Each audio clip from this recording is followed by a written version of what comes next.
my name is NIKOS PRANTZOS. As you probably don't understand, it's a Greek name of Greek origin, but I'm working in France. I work in Paris for the last 35 years or so.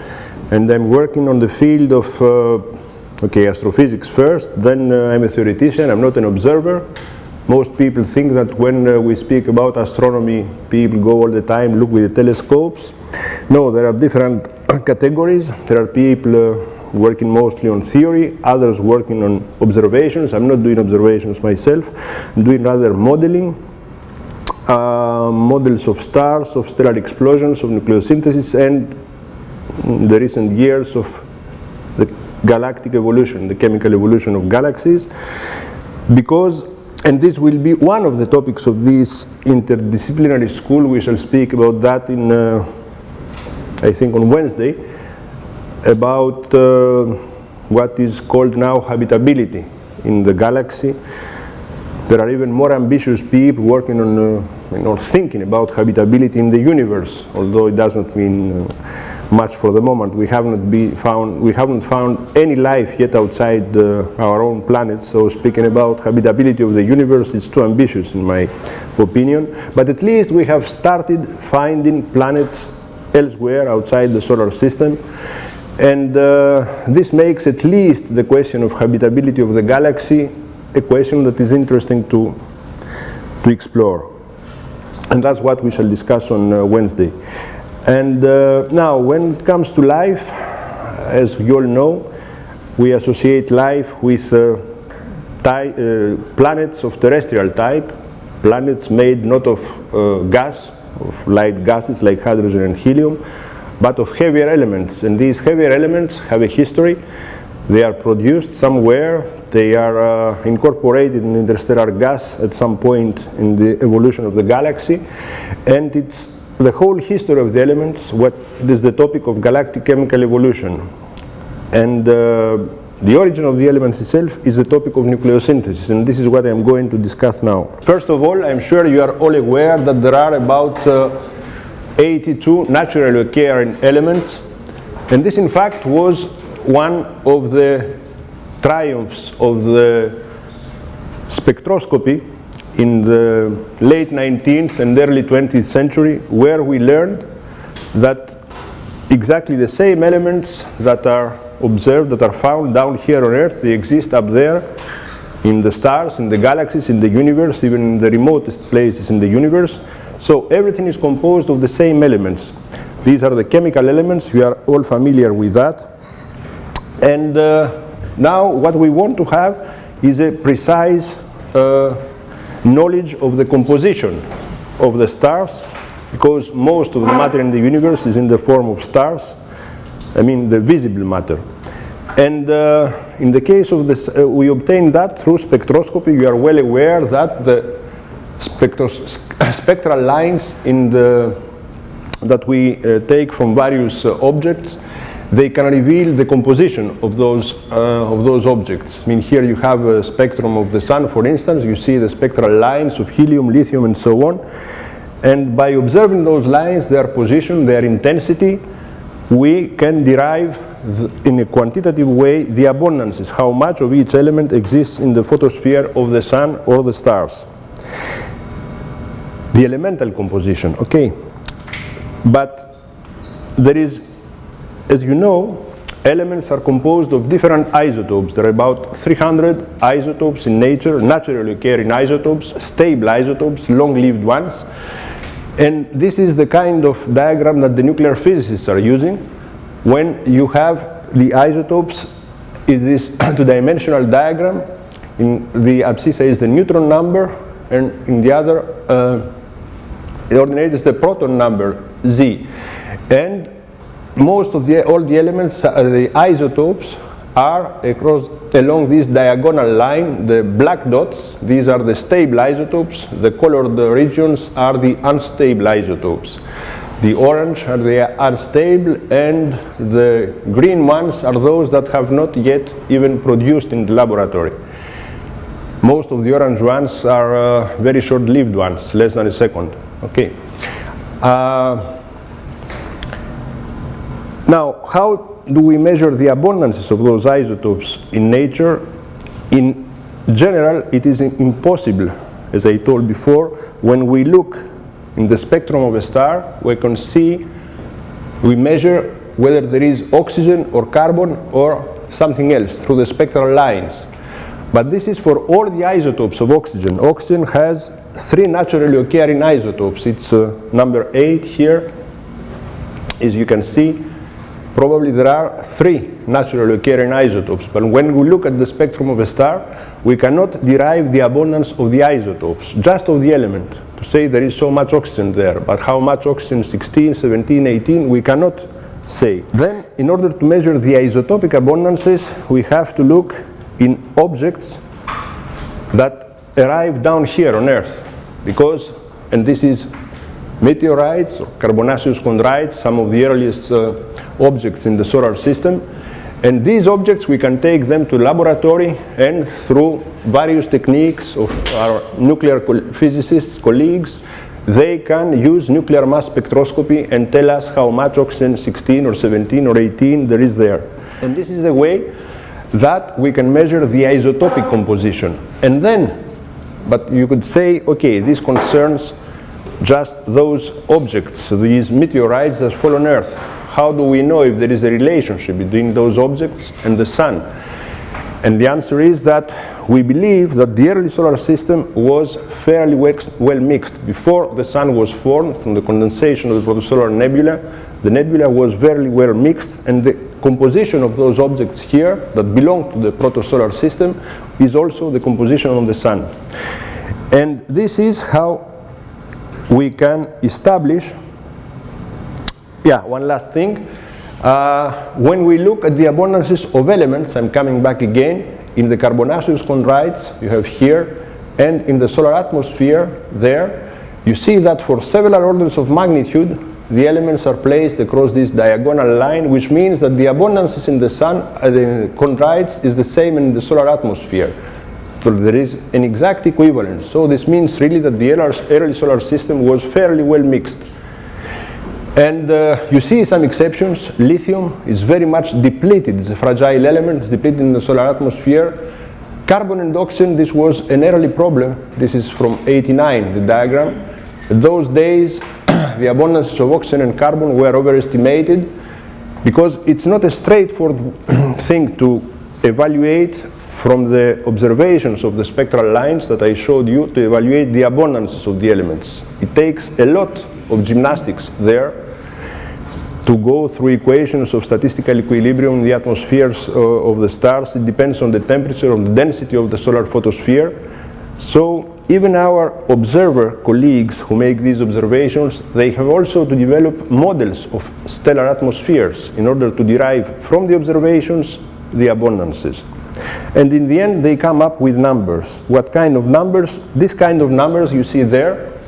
The other thing I should say is that up to now we have spoken only about the sun and the solar system. But when we look at stars around the sun, in the solar neighborhood as we say, most of the stars of the age of the sun approximately, they have more or less the same composition. The same amounts of carbon, oxygen, nitrogen, relative abundances. And this is what allows us, and when we look in the interstellar medium, there are other techniques to evaluate the abundances there. There are again the same things that we find. And this is that allows us to speak about a cosmic abundances. By then, cosmic abundances, essentially we mean solar abundances. We generalize the term because it's only in the sun where we can observe with such amount of details and see all those elements. In the other stars we can see some number of those elements, but not all of them. Here you see all the elements up to uranium, which is the heaviest natural element, and you see the abundances. This is in a logarithmic scale. We shall see this, what is the kind of scale, but there are many orders of magnitude between hydrogen, which is the most abundant, and there the less abundant elements, about 12 orders of magnitude there. So what we see by observing such a thing here, actually this was started being established in the 1930s. it was clear at that time that hydrogen is by far the most abundant element, helium is the second one, and all the others are much, much less abundant. But you see also an interesting landscape here. After hydrogen and helium, the three heavier elements, lithium, beryllium, and boron, you see they are orders of magnitude less abundant than those two here, and much less abundant than their immediate neighbors, carbon, nitrogen, and oxygen here, up here. And after that, you see a constantly declining shape in the abundance curve, which goes down to uranium. One could say exponentially decreasing, if you like, with the charge number of the element. But there are features there. What kind of features? One is this peak of iron here. It is far above this line. Clearly it stands above this line. There is much more iron than its neighbors. And then there is this zigzag up and down, systematically. And if you look which elements are up and which elements are down, it is the elements that have an even number of protons. Carbon has 6, oxygen has 8, neon has 10, magnesium 12, and so on and so forth. And this is systematic, always elements that have an even number of protons, and as we shall see later also of neutrons, are more abundant than their neighbors. And this is not by accident, it's not random here, the abundance. It tells us a lot about, we shall see. So before getting there, just to have some numbers in mind, which are very useful. So in this composition, by number, as we said, the most abundant is hydrogen and helium. For every 90 nuclei of hydrogen, there are 9 of helium and less than 1 of metals. And by mass, hydrogen is about 70%, helium about 28%, because, as you know, hydrogen has a nucleus with 1 proton, but the helium nucleus has 4 particles, 2 protons and 2 neutrons. So it's much heavier. So 9 nuclei of helium weight about 28 by mass with respect to the 90 nuclei of hydrogen. And then all the elements heavier than helium, they are called metals by astronomers, although they are not metals. A lot many of them are gaseous, but they are called metals by astronomers. And they count for less than 2% of the mass, about 0.015% by mass, and much less by the number of nuclei. So they count for very little. But this very little is fairly important. That's why we're here, because terrestrial planets are made of those metals. And ourselves, including ourselves. A few words about terminology on abundances. If you go to the literature, you may be confused because there are many ways to quantify the abundances. One that is extensively used by theoreticians, it's the most obvious, is by mass fraction. You are interested to see if you have a mixture of elements, how much is in the form of helium, oxygen, and so on, by mass. And this is called mass fraction. And obviously, the sum of the mass fractions is equal to 1. By definition, it's equal to unity. And this is what we are using, and theoreticians are using. Now, for historical reasons, you may also find the term symbol X for hydrogen, Y for helium, and Z for metals. Metallicity is usually called by Z for everything above helium. Helium has a mass number equal to 4, 2 protons and neutrons. So the sum in this, again, the same spirit, X plus Y plus Z is equal to 1. And in the case of the Sun, these are the numbers here. But now, this supposes that you have measured all the abundances of the 9, there are about 82 elements. But this is impossible to do, I mean, for observers. They cannot spend their time measuring all the elements in a given star before getting to some conclusions.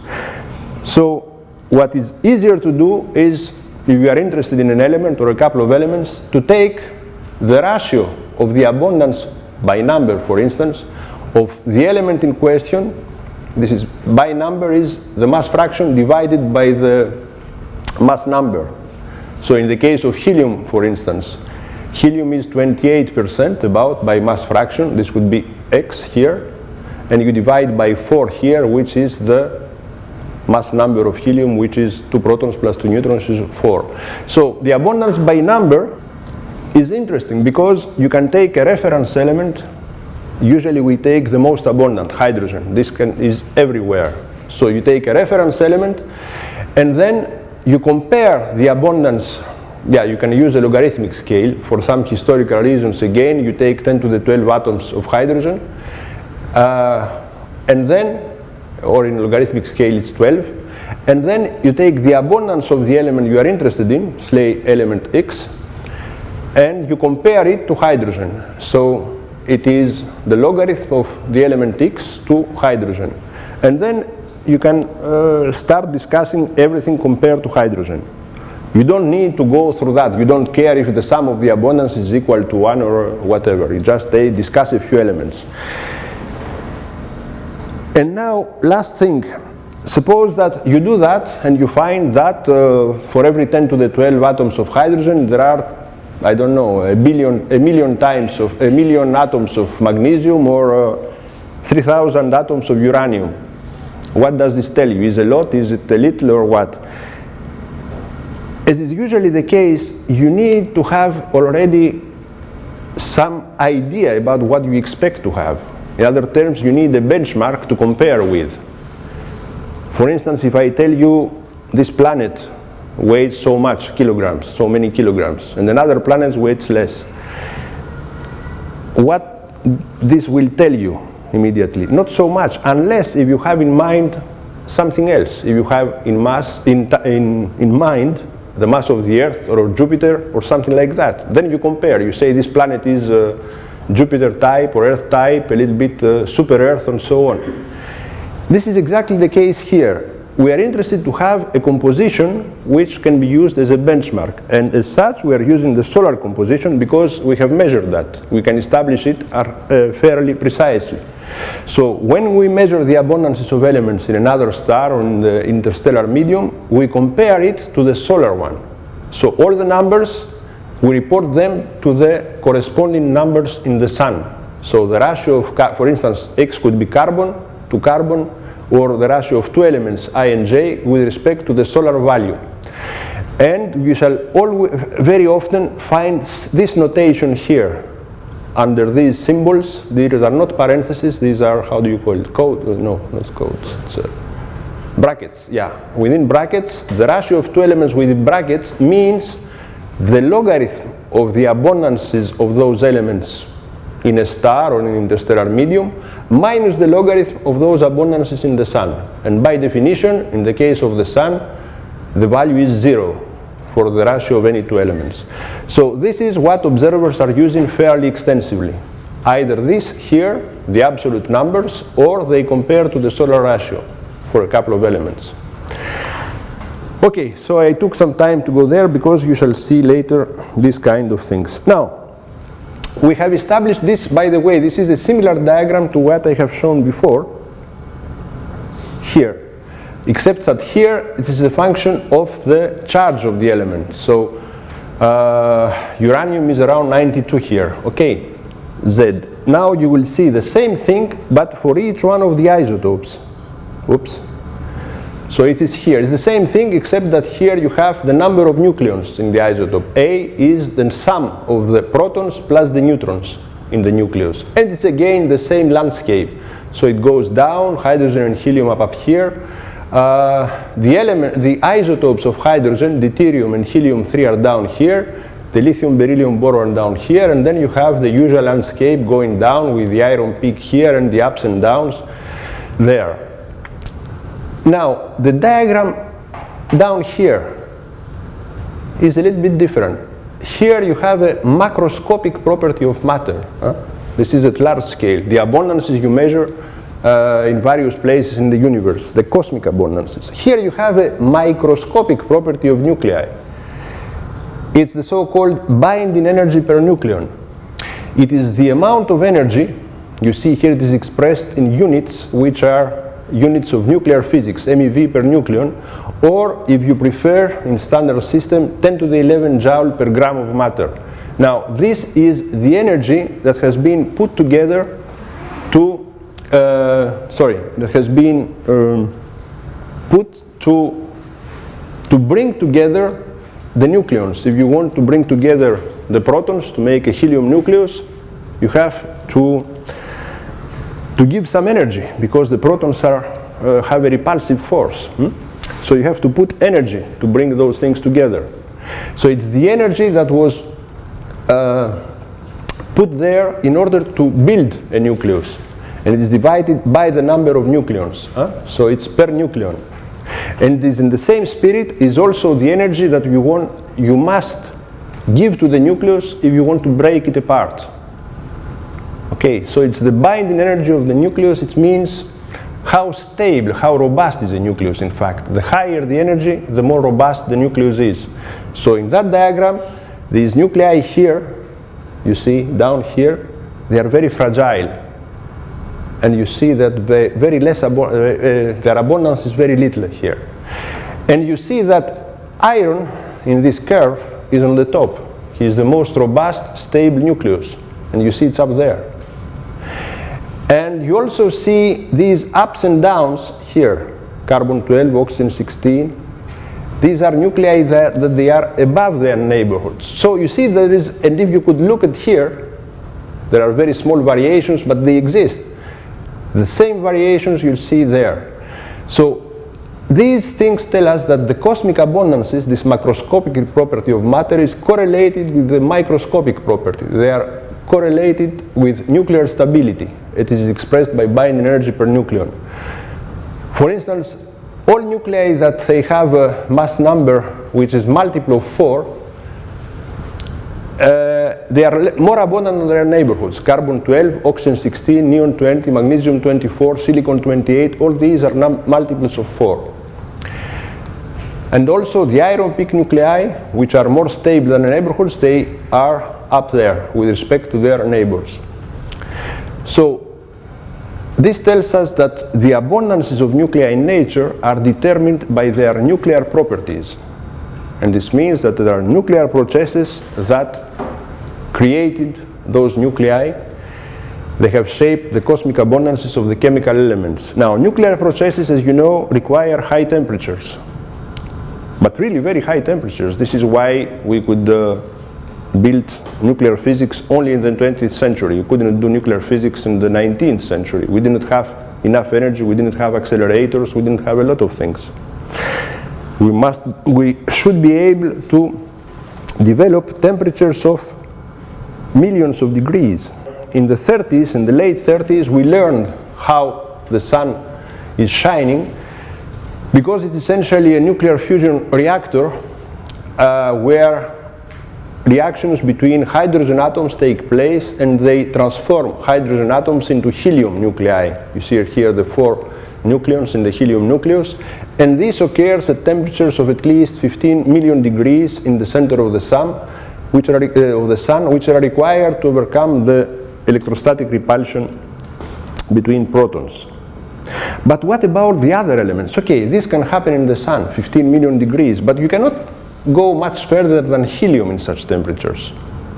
In order to create all the other elements, you need places where temperature goes far, far above 15 million degrees, because the repulsion between nuclei increases exponentially with their electric charges. Proton has just 1 electric charge in its nucleus, but the nuclei of helium already have 2 charges, and the nuclei of carbon have 6 charges, and so on and so forth. So you need temperatures which go far above millions of degrees. Where can you find such temperatures? In the 40s, 2 theories were proposed. One was by George Gamow. I don't know if you know him. He was one of the main promoters of the Big Bang theory for the origin of the universe. And Gamow thought that all the elements are produced in the hot primordial universe of the Big Bang by successive neutron captures. Now, why neutron captures? Because neutrons are electrically neutral. They have no electric charge. So they don't have a Coulomb potential to overcome. And then it's easier to make reactions with neutrons. And he was hoping that he would make all that up to uranium. But unfortunately, he was not right, because you cannot go much further than helium there in the early universe. But he realized that a little bit later. So the other one who had his theory was Fred Hoyle, a famous British astronomer, who was an opponent to the theory of the Big Bang. Actually, it was Hoyle who proposed the name Big Bang during a broadcast, a radio broadcast in the BBC. Why Big Bang? Because at that time, in '48, the image of the Hiroshima bomb was still very vivid in the public. And so what could best represent the idea of the early universe than the term Big Bang, a big explosion. Although the Big Bang is not an explosion, as you may know, was not an explosion. But Hoyle proposed that all the elements are produced inside stars. So there were two theories in the late 40s, and how could you distinguish between the two theories? As is usually the case, it happens quite often in science, it's observations that make us decide who is closer to reality. And in the early 50s, observations of all stars in the Milky Way, you see here is a reproduction of the kind of illustration of the Milky Way, with the disk of the Milky Way there, the bulge here, the sun at 8 kiloparsec, 28,000 light years from the center. And here is the halo of stars. It's not very visible. I mean, you have in mind the Milky Way as a disk. It is a disk. Most 99.9% of the mass of the Milky Way is in the disk that we see also by clear night. But there are stars also in a spherical region around the Milky Way, which are called Hallow Stars. When we think that these stars are the oldest stars of the Milky Way, they were made more than 10 or 12 billion years ago. And now, in the 50s, people started observing such stars away from the plane of the Milky Way, because we said before that most of the stars near the sun have solar composition. Okay, but those stars away from the plane, the Hallow stars, had much less metals than the sun. If we could plot in this diagram those stars, I mean ideally, because we cannot observe all these elements, but for instance there are stars that have, this is a logarithmic scale, that have 1,000 times less metal than the sun, less metals, less oxygen, less iron, and so on. Even 10,000. I think the current record holder is about 10 to the minus 5 with respect to the sun. So here it would be 5 positions below. I mean, here I plotted 3, but there are stars that have much less elements than the sun. So this immediately tells us something. If all the stars were made from material coming from the Big Bang, as Gamow was saying, they should have the same composition. But now we see stars, all stars, that have less metals. And this means that very few metals existed early in the galaxy. And most of the metals were produced later by the workings of stars. Stars produce metals, they eject it in the interstellar medium. These metals are incorporated in the interstellar medium, they're mixed there.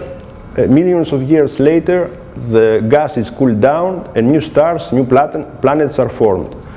So this is the cycle of matter, we shall see it in the end.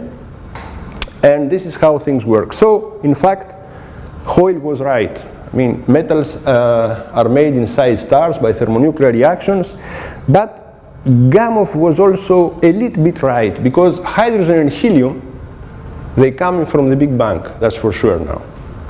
And remember, hydrogen and helium count for 98% of the mass of the universe. So Hoyle was right, but for 2% by mass, but for the 80 elements. And Gamow was right for the 98% of the mass, but just 2 elements. So I think it was a draw, no one won. But by mass it's Gamow, but by number of elements it was Hoyle. The final touch in this story was put in 1957 by those guys here. Fred Hoyle is there still, he was the theoretician of the group. Willy Fowler was a nuclear physicist who measured the reaction, the rate of nuclear reactions, and 2 astronomers, the couple of Margaret and Geoffrey Babbage. Now, these people put together everything we knew at the time about the abundances of elements in the universe, and it was a fairly detailed investigation, and all the nuclear processes they could imagine to create those elements inside stars, which conditions of temperature, density, what kind of stars, and so on. And for that they were, especially when it came, because there were a lot of nuclear physics that should be known, that were not well known at the time, and especially concerning the rate of reactions with neutrons, we shall see they were very important. They relied a lot on data that became known after the explosion of the first thermonuclear test in the Bikini Island in 1954. They used a lot of data that were very rapidly declassified at that time. So now we will have to speak, we shall discuss the nuclear processes that gave rise to the elements inside stars. But we should say a few things about stars before. I don't know how much you know about that. I mean, those of you that have taken lectures in astronomy, they are fairly well aware of what I'm going to say. This was one of the biggest advances that allowed us to develop the theory of stellar evolution in the 90s, in the 20th century, was this kind of diagram, to plot the stars by using 2 of their observed properties. What are the properties of stars that are immediately obvious? I mean, one of the properties is the luminosity. Okay.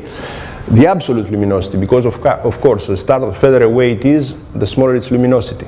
You have to find a way to evaluate the distance in order to evaluate the absolute luminosity. Once you know the absolute luminosity, this is a fairly important property of the star. And the other important property is the temperature of the star. Of course, we cannot know the temperature in the interior, in the core of the star. We cannot measure the 15 million degrees in the center of the sun. We had only models until recently. Now we have an observable, it's the neutrinos from the stellar core, so the solar core. But the sun is the only case we can measure the temperature through the neutrinos. So it's the temperature of the surface of the photosphere. You see it here in thousands of degrees. And for historical reasons, the scale goes that way, it increases that way. Of course, you can plot everything in the usual way, but for historical reasons, it remained that way. So here is the luminosity in units of the solar luminosity equal to 1, and in temperature in Kelvin here. And if you use, these are other absolute magnitude or spectral type, don't bother with that. The important thing is temperature and luminosity. When you use such a scale, you see that most of the stars, in fact more than 90% of the stars are along this diagonal, which goes from the high luminosity hot stars to the low luminosity small stars here. And here are names of stars you probably have heard of, I'm sure you have heard of. The sun is here in the middle, its luminosity equal to 1 because it's solar, and a temperature of a little bit more than 5,600 degrees. And here you have a diagram where it's all the stars, more than 3,000 stars in the solar neighborhood, and you see again this diagonal here where most of the stars are, and it's called main sequence for whatever reason. And then there are stars that are up there. These stars are of low luminosity, and here you see some colors also. You know that in astronomy, the hotter a star is, the bluer is the color, and it's the opposite in what we use with the water. I mean, blue is cold water and red is hot water. Here is the opposite. The red is cold stars and the blue is hot stars here. And so these stars in that region, they are cold, they are red, but still they have huge luminosities. This means that they are very big, and these I'll call red giants. This is the branch of the red giants here. And the other thing is stars there, they have the opposite behavior. They are hot, they are white basically, but they are very much less luminous. Thousands or tens of thousands of times less luminous than the sun.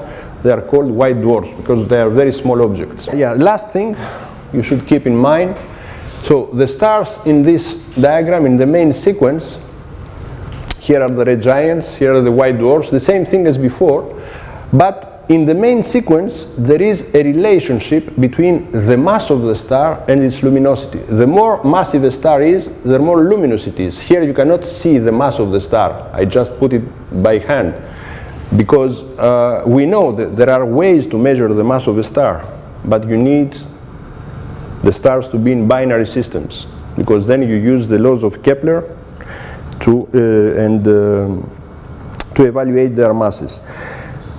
When you look at a star which is a single star in the universe, it's not easy to evaluate its mass. You don't know it. But once you have this relationship, in fact, it's an observational, empirical relationship, you see it here. There is a relation between the mass of the star and its luminosity. Here you see this relationship. The mass of the star is expressed in logarithmic scale, and this logarithmic. So 0 is the mass of the sun here. Okay. This is 3 times the mass of the sun, 1/3, 1/10, and here is 10 times the mass of the sun, 30 times, and so on. So, but this is only for the main sequence, not for the red giants, not for the white dwarfs.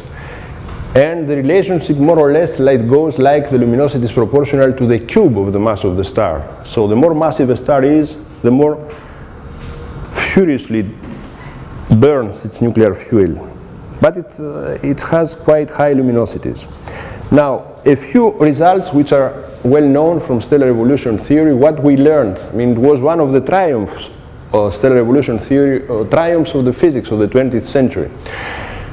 We know that the star is a gaseous sphere which is in equilibrium between two forces, essentially. One force is the gravity. Gravity is trying to compress everything, always, unless it finds some opposition. And in that case, it's the internal pressure, because the gas becomes hotter and hotter. But by becoming hotter, it ignites at some point nuclear reactions, fusion reactions that produce a lot of energy. And this allows it to stabilize. This is important because,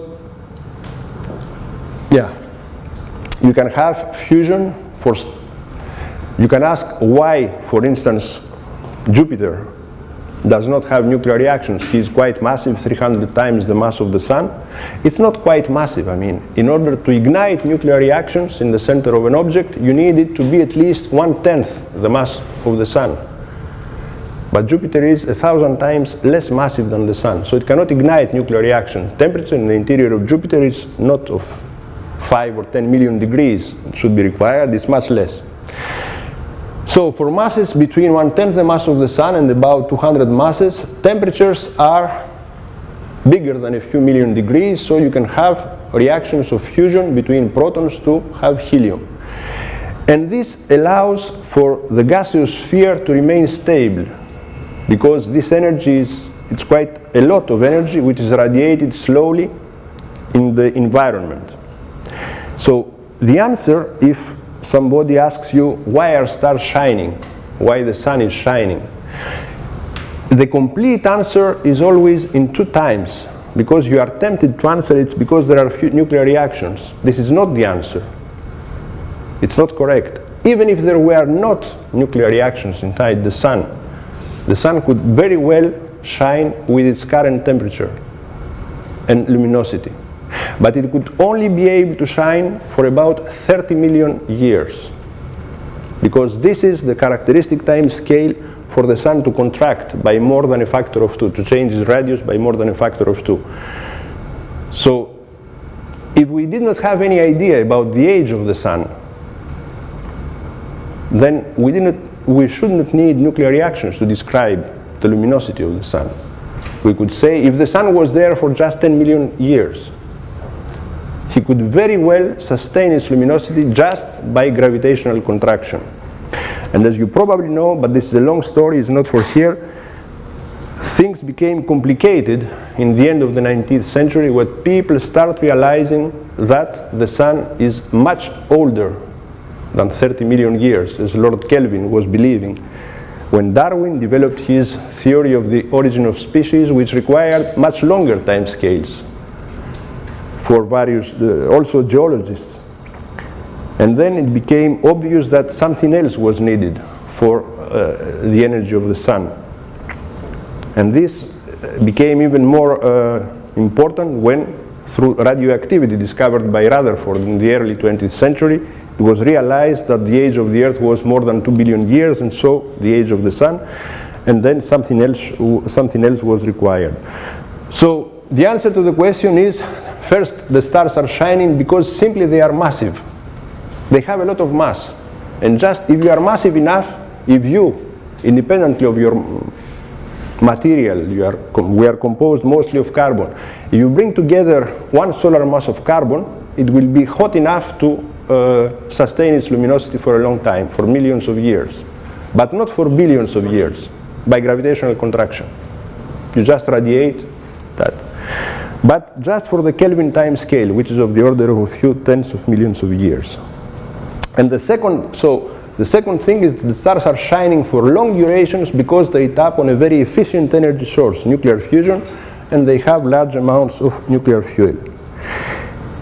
And the last thing, the more massive a star is, the hotter it is, and the shorter its lifetime.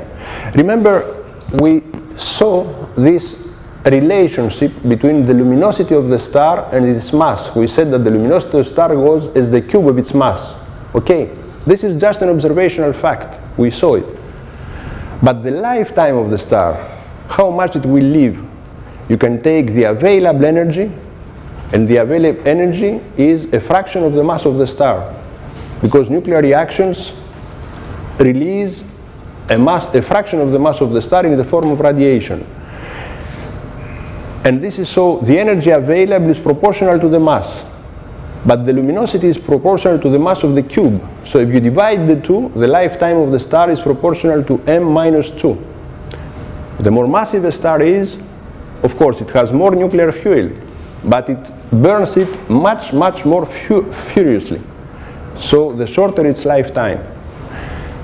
Statistically speaking, it's like human beings. If you are overweight, you have less life expectancy. But in the case of the humans, it's statistical. In the case of the stars, it's absolute. I mean, you cannot escape that.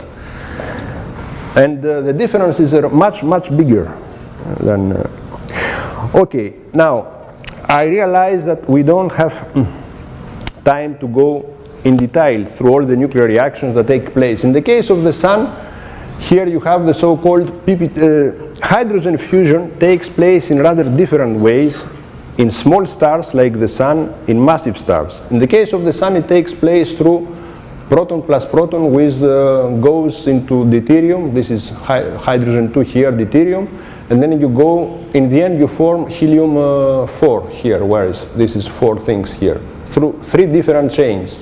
The important thing is in each one of the chains, in the end, you produce, in the end, never mind how exactly you do all that. In the end, you have 4 protons that give 1 helium nucleus, and you release 2 neutrinos, this is here, and 2 positrons, and 26 MeV of energy in photons.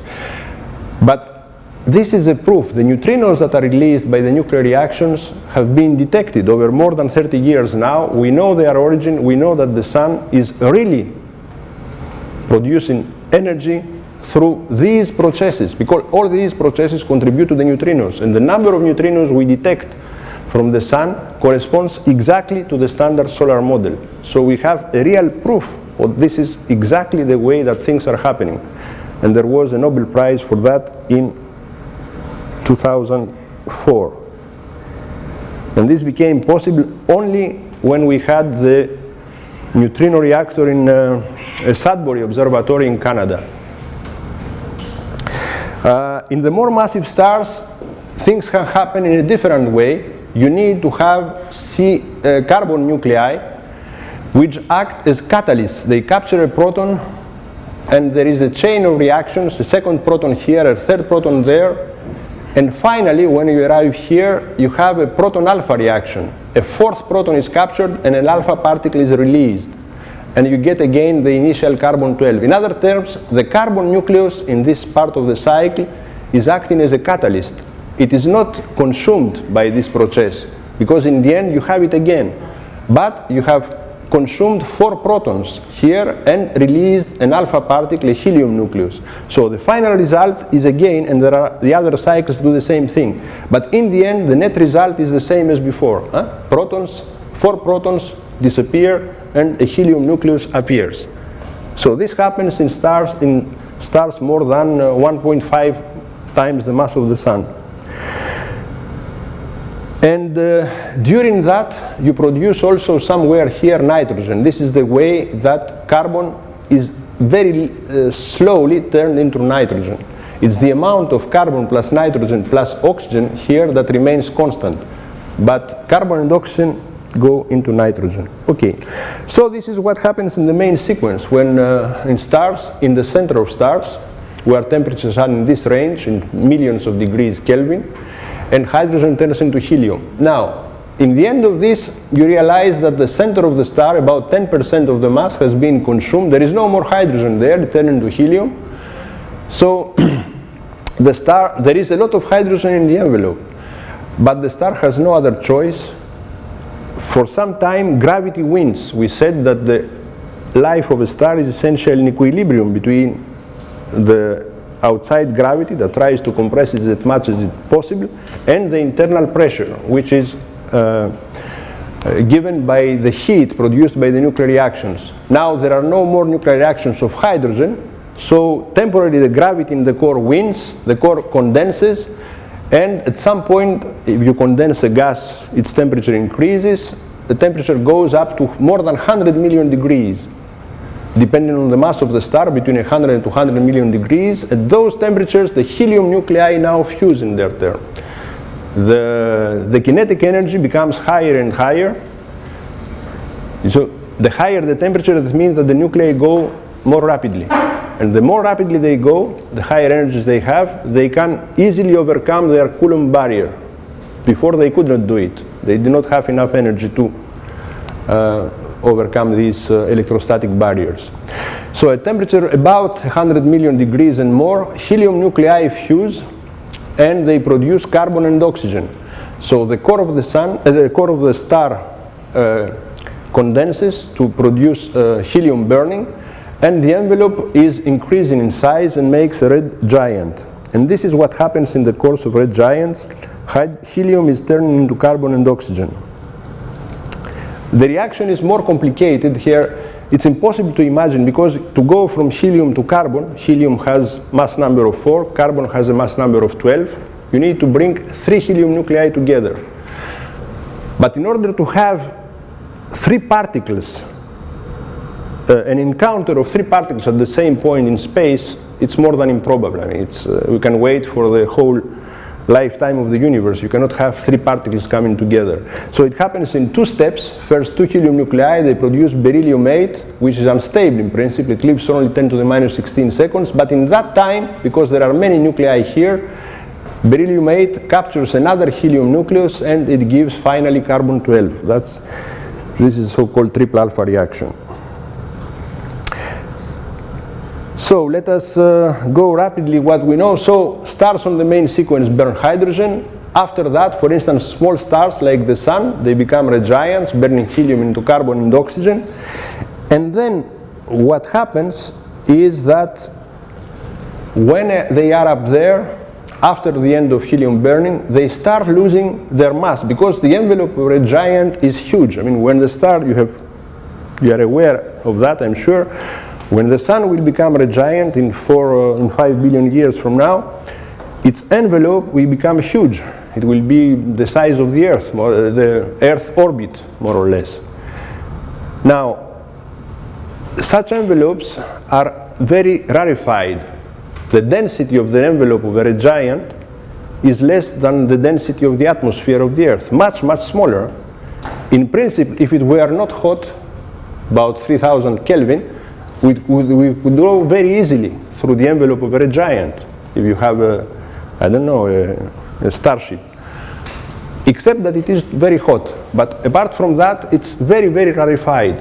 So such a rarefied envelope and so far away from the center of the star, it feels very little of the gravitational force of the center.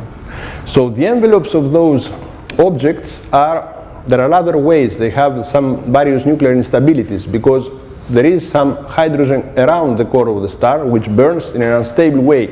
So the envelopes feel very little gravity from the center, and little by little they are dispersed in the interstellar medium in the form of a planetary nebula. And they go. What happens then is that the temperature, the apparent temperature of the object increases because the planetary nebula is very rarefied, and we can see through that the central object, which is hotter and hotter. And then once the planetary nebula has disappeared, we see the center, really the central object, which is very hot. It's the core of the star basically, when everything finishes, when there are no more nuclear reactions. And since it is very small, it emits very little luminosity. It cools down and becomes a white dwarf. Now, why a white dwarf stops there? Because it's evolution. Because the gravity cannot condense it anymore. It is so-called composed by degenerate electron gas. It gives the pressure necessary to sustain it. All the terrestrial planets also have degenerate gas that sustain them against gravity. So white dwarfs also can overcome the problem with their gravity by developing a core of degenerate gas. But more massive stars do not do that. Yeah, here you see some examples of planetary nebula. We see in the end there is a white dwarf. In most cases we have discovered white dwarfs in the centers of planetary nebula. Now, more massive stars do not develop yet. By more massive I mean above 10 solar masses. In the case of most massive stars, the story continues many times. And each time is the same thing. The fuel in the center of the star is exhausted. There is no more fuel. The core condenses, temperature increases, and the next fuel is igniting. And so at 200 million degrees, we said there is helium burning, transforming helium into carbon and then oxygen. But then once helium is finished, then the next fuel is carbon.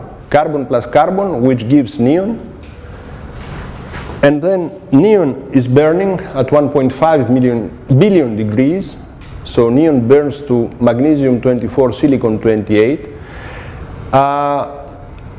And then at above 2 billion degrees, oxygen is burned through these reactions to give phosphorus, silicon-28, and sulfur-31. And you see in all those reactions that the main particles that are captured or play an important role are alpha particles. And you also see that we progress by going from carbon-12 to oxygen-16 to neon-20, then silicon-28, the most stable, because those nuclei each time are the most stable. For nuclear reasons, nuclei that have a number of particles which is a multiple of 4, 4 is the alpha particle, are more stable than their neighbors. They are favored from those nuclear reactions. And they are the more abundant that are coming out. And this continues, in fact, even later. Silicon-28, sulfur-32, 36, 40, up to calcium-40. Then, we reach the regime of nuclear statistical equilibrium, where what plays a role is not so much the nuclear reaction rate, but again, the binding energy of nucleus, which appears somewhere. Okay, I will skip you the details, never mind for that. Okay. So, here is the cross-section of a star. We spoke about the helium, which is formed there. Then once the helium is exhausted, the carbon and oxygen core at a temperature of about 1 billion degrees.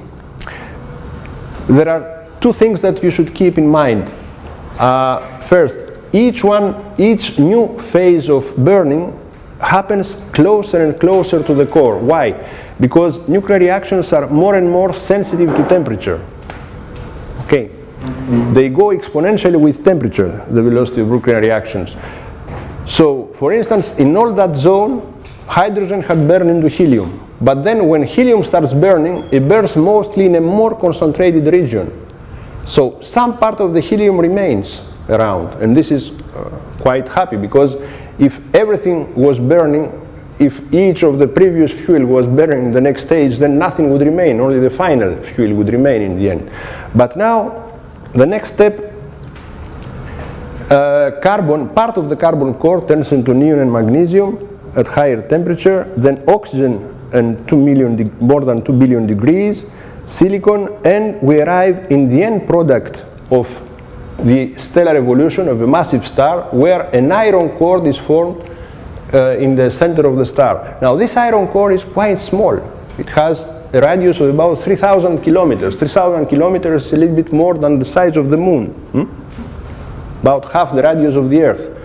So at that time you have in a star a so-called onion skin structure with various layers of previous products of nucleosynthesis, plus a very condensed central core of iron. As a matter of fact, yeah, this is the size of the moon and an envelope which is 1,000 times the radius of the sun. This is the orbit of Jupiter, more or less, 1,000 solar radii.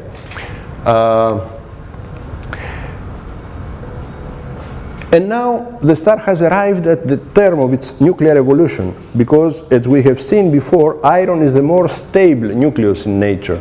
This means that its nuclear reactions cannot release energy. It's not reactions of iron, they can take place, but they are not exothermic, they are endothermic. They absorb energy if you want to have iron burning. So the star has in fact lost the battle against gravity in the end. In order to stabilize itself, it was obliged at each step to burn something of itself to heavier stuff. But now it cannot burn anything more. It has burned, or it has consumed all its nuclear fuel.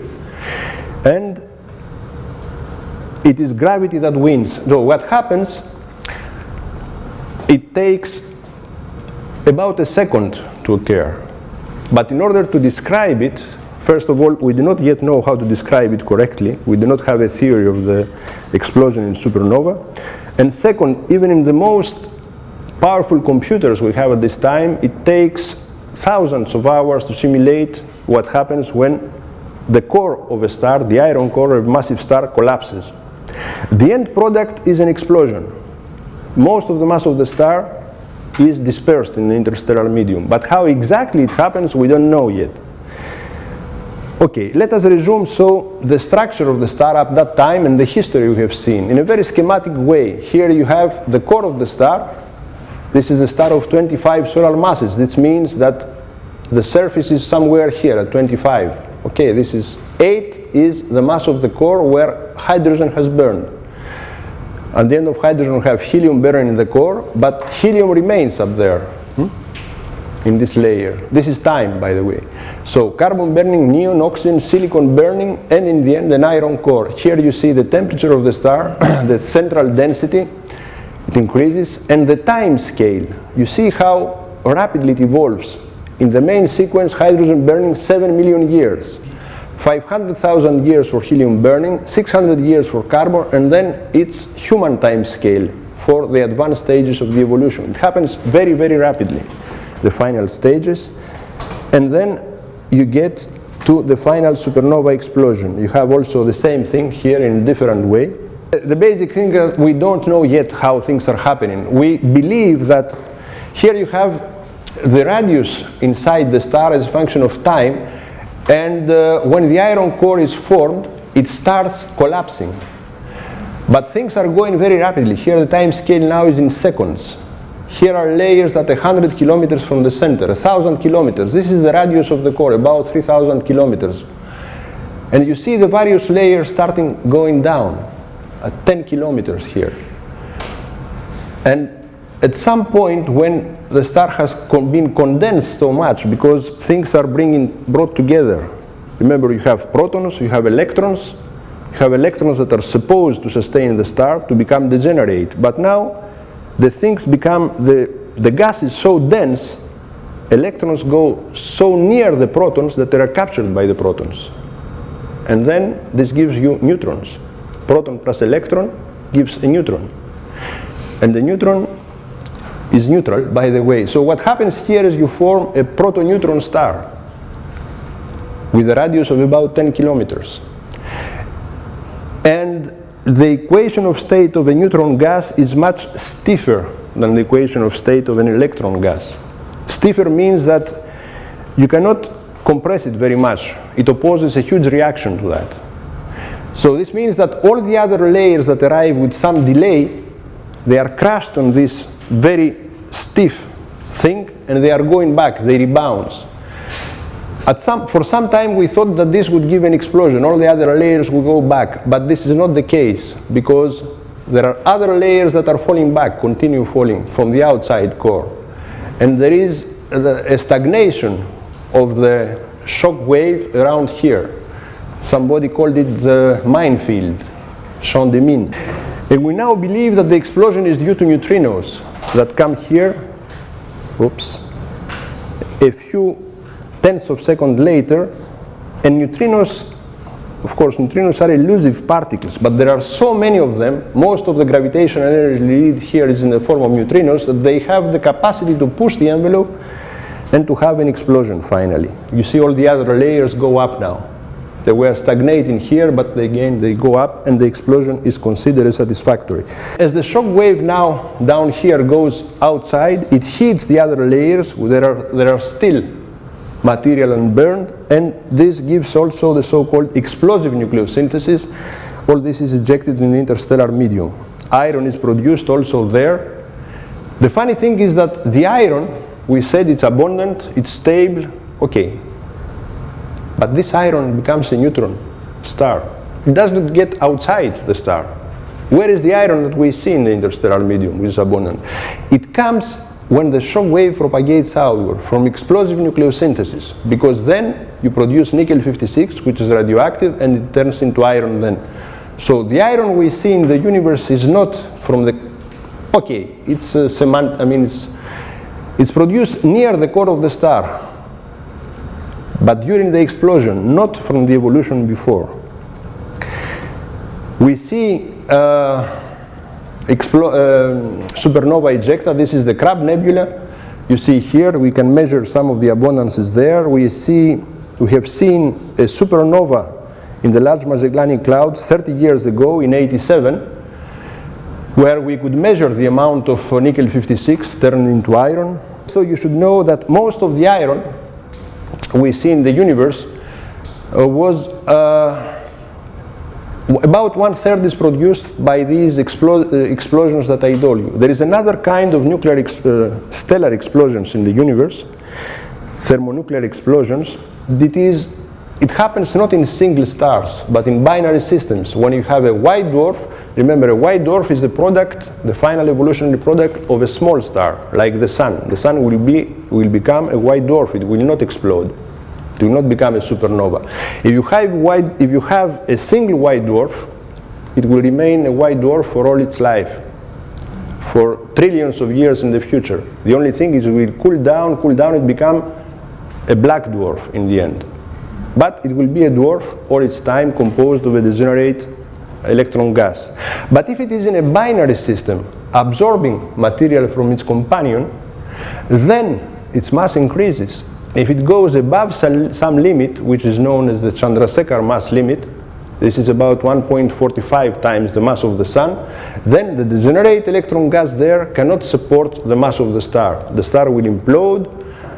Again, the same thing will happen. Temperature will increase, but now in a very sudden way, and there will be a thermonuclear explosion that will transform carbon and oxygen directly into iron peak nuclei. So most of the iron peak we see in the universe, about 2/3, in the case of the galaxy, come from the explosions of white dwarfs. Okay. And what happens is that after thousands of years, the stellar envelope is diluted. This is the Vela Nebula. Its age is 10,000, about 11,000 of years estimated. So you see how transparent it is. We can see through that. And if we wait for, I don't know, 100 more thousand years, it will be completely mixed in the interstellar medium and diluted. Okay, so all the material that has been produced and injected in interstellar medium by the explosion will be diluted in interstellar medium, and the nuclei will be mixed with the nuclei of the gas, of the hydrogen, of the helium, and so on. And in the beginning it is rather hot. I mean, this material has high kinetic energy, but little by little it is cooled down and incorporated completely in interstellar medium. And millions of years later it will sufficiently cool down and be able to condense again gravitationally and form another star and perhaps another solar system. So we have seen up to now how things go for nuclei up to the iron peak. You can ask what happens after the iron peak for heavier elements, because most of the elements are heavier than iron. So the answer is that if you arrive to iron, then you have no more the possibility of having thermonuclear reactions, which mean reactions with charged particles. As we said, reactions with iron are endothermic. You cannot, you cannot fuse elements heavier than iron. Temperatures would be so high that the photons would break down the nuclei. The energy of the photons would be higher than the binding energy of the nuclei. So you cannot use thermonuclear reactions to produce heavier nuclei, but nature has found another trick, neutrons. This is what Gamow was suspecting. So neutrons are not electrically charged particles. There is no need to have huge temperatures, even in normal stellar temperatures. If you have enough neutrons, you can go beyond iron. And all you need is to have a neutron source. And there are two ways to produce those neutrons. You see these nuclei in the valley of stability, the black nuclei. If you have small neutrons, a small amount of neutrons, you can go in the last nucleus here, you capture a neutron, you go there. This is an unstable nucleus. All the colored here are unstable.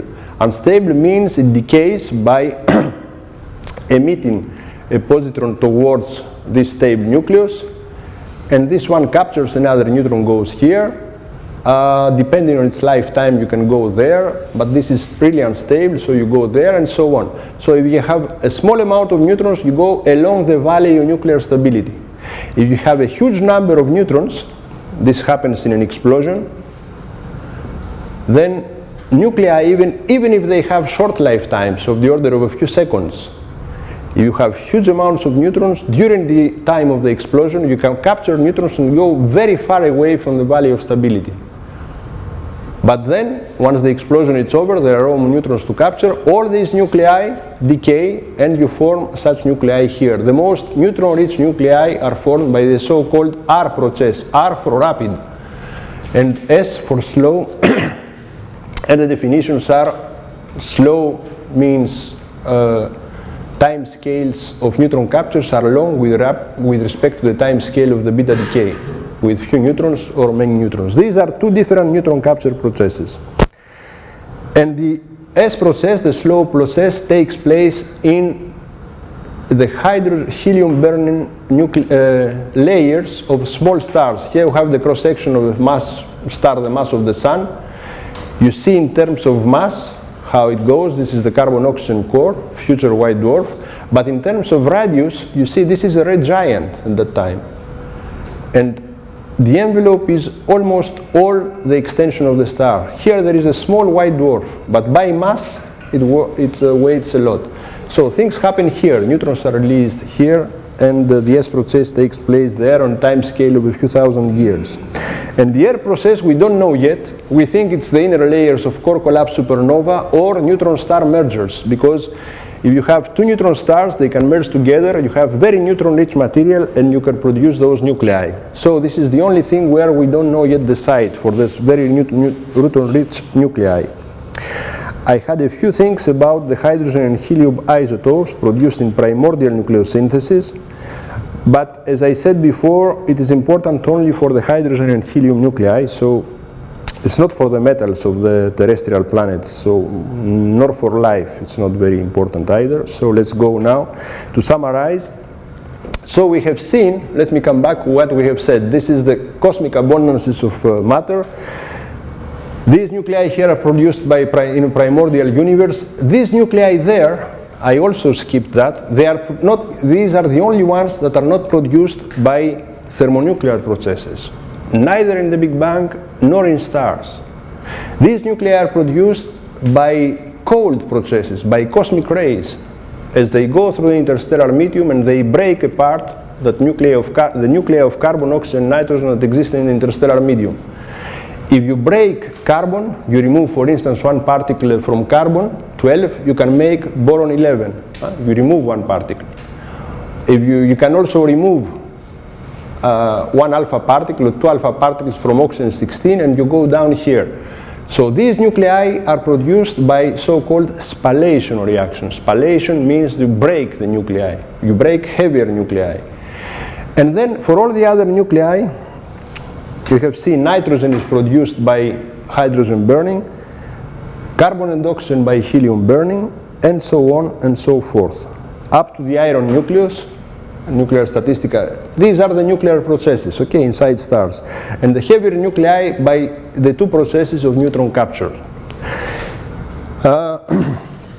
One other thing is that here in this diagram you have, because you may ask what is the contribution of each class of stars. We said that stars are between 0.1 and the hundreds, a little bit more, solar masses. Here is the lifetime of stars in millions of years. We said the more massive a star is, the less it lives. Massive stars live a few million years, okay, up to 10 or 20 million years at most.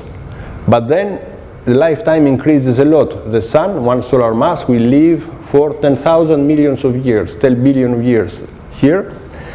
And there are many more, you should know also there are many more stars of small masses than massive stars. For each massive star exploding a supernova, there are at least 10,000 stars of solar mass. So the massive stars are those that contribute most.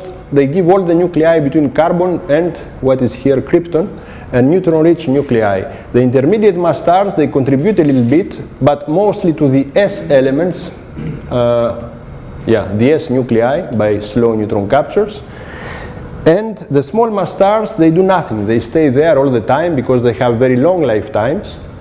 So essentially, they just block the gas from the interstellar medium. Once they formed, they remove gas from the circulation because there is a cycle of matter. So if you start with gas, you form small stars here and big stars there. The big stars at some point, they give supernova, they produce metals that return to the interstellar medium, and they also leave a compact object, white dwarf or neutron star. Then the old stars are still there, but from this medium, new stars enriched in metals will be formed, and so on and so forth. And as time goes on, the amount of stars increases always, the amount of metals increases, and the amount of gas goes down. Okay, this is the principle of chemical evolution. Of course, we can quantify that.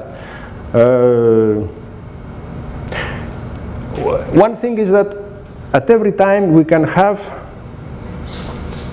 witnesses of what happened, because again, to take the same example, as a function of time, you start forming stars, let's call them of the first generation.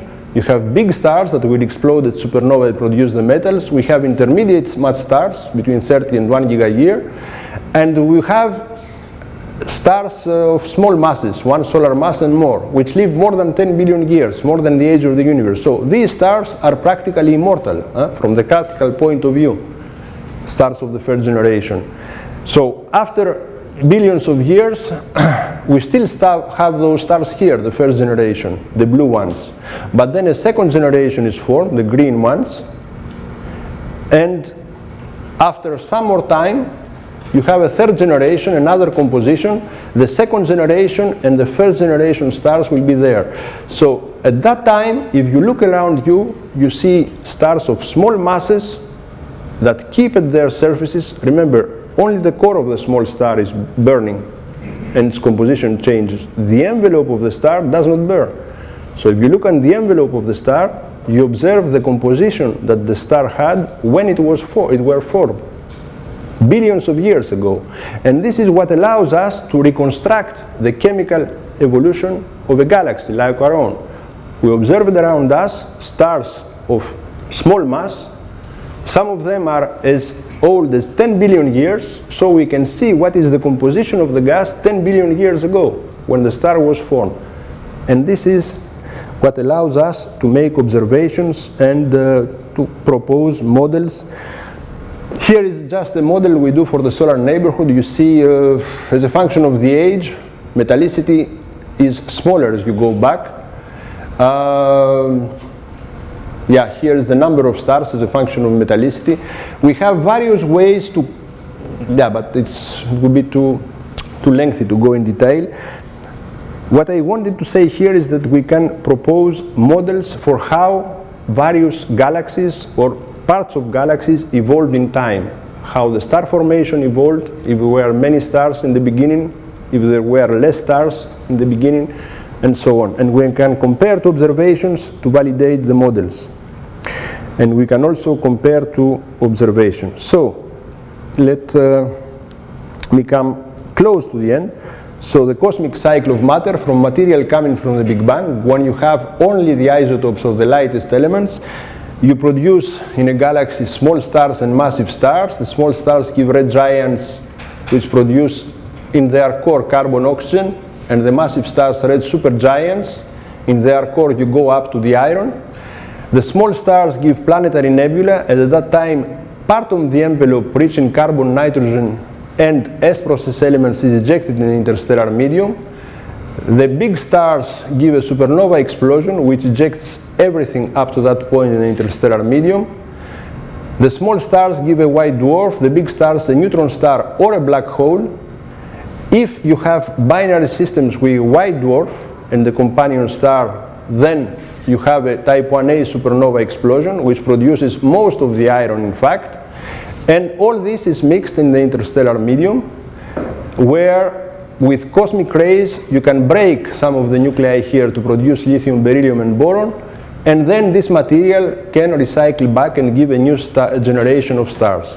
Okay, so this is the cycle of stellar matter, and what astronomers did, especially after the paper by Barbages, Fowler, and Hoyle that I told you, is to try to decipher this. You see this alchemist here who is using, I don't know if you can read that, I can't either. What is there? Thorium, yeah, whatever. Thorium is here. Silicon, CNO cycle, yeah, things like that. So, but do not underestimate this. This is also, yeah, telescope, because it's not just that we cook the things in our computers, we have to validate our recipes by some observations. Okay. Yeah, by the way, these guys were trying, the alchemists were trying to turn all kind of matter into gold, as you know. At least we learned how gold is made. By the way, gold is made by the R process. Huh? It's made in stellar explosions by the R process. So an alchemist could not do that. An R process. It takes a supernova explosion. And so the funny thing is, if you look here, somebody made a compilation of the composition of the sun, the earth, and the earth's crust, and so on. So if, and this is a human, yeah, human being. So you see that in stars you have a lot of yeah, this is in logarithmic scale, okay, starting from, I don't know, 1/10 per mil of 100%, 1/10, how should they call it, 1/10,000%. Here is 1%, 10%, 100%. So hydrogen, helium, oxygen, carbon. If you look at the composition here, you see that this is bacteria, this is human being, this is the Earth's atmosphere. So except for helium, the composition of the Earth is oxygen, where do I see that? O-C, neon, nitrogen. O-C, nitrogen, and so on. So our composition is closer to of the human being. It has hydrogen, oxygen, CN. So it's closer, except for the helium, to the composition of a star than to the mantle of the Earth. And as a matter of fact, yeah, I said that most of the material in our body comes from stars, but this is not, yeah, this is true. But remember, 70% of our body is water, and water has 2 atoms of hydrogen and 1 atom of oxygen. So 1/9 of the weight of oxygen is hydrogen. So in every body, each and every one of us, about 5 kilos of hydrogen we have. And hydrogen comes directly from the Big Bang. Huh? So we are star children, but in a sense we are also the children of the early universe. I mean, coming directly from the Big Bang. Okay, I had more things about the chemical evolution, but a few of these will, what I said today will help you also understand a little bit the discussion on Wednesday about the chemical evolution. Okay, thank you.